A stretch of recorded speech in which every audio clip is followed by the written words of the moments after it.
old saying has it, if a man is destined to drown, he will drown even in a spoonful of water. And in the end, the tragedy of our entire existence comes down to a slow drowning into inevitability. And when our lungs are full, we always depart in the same way, with a broken dream and an empty spoon.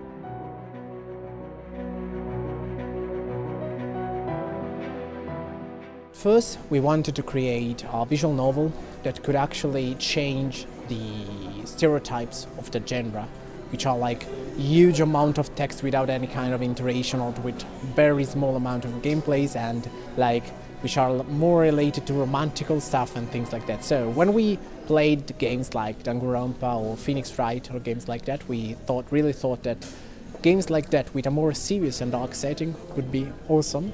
If choices really matter, and in which everything cannot go smooth for you. There is no easy way out.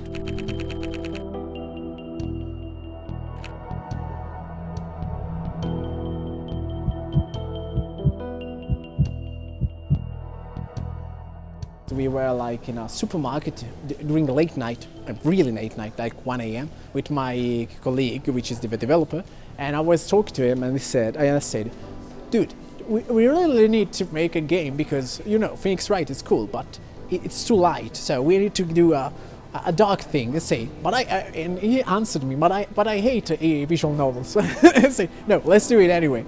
It was really easy, and it's funny because it started from like a joke.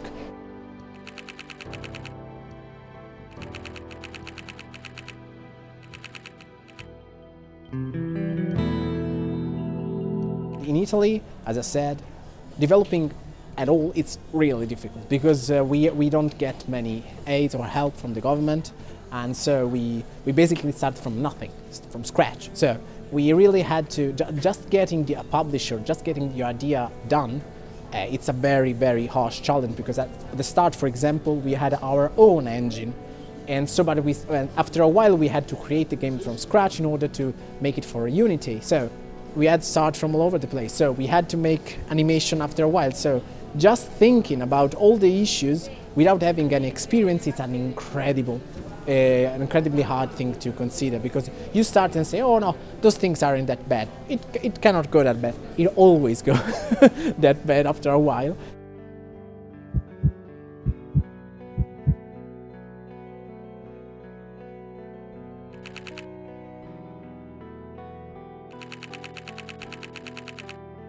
The first thing that we did was the entire plot, basically.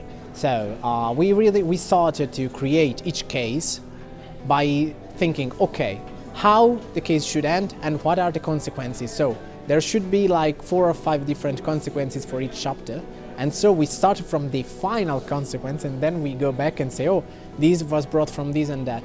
And most of the consequences and the actions and the decision that you make during the game have a real heavy weight on the sub-stories that are more related about the characters and not about the case, the case that you have to solve. It's more about all the things that goes around. There are a lot of sub-stories.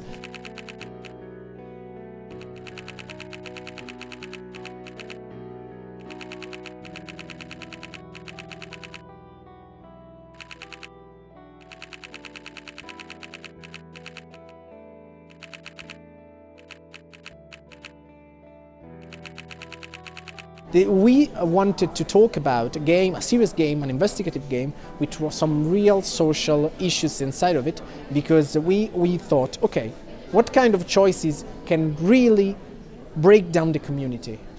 Real choices. And what is more real than social topics? So when we started to think about them, it was 3 years ago. So, and the funny thing is that when we started to think about them, they weren't that real. So they started to become real, especially here in Italy.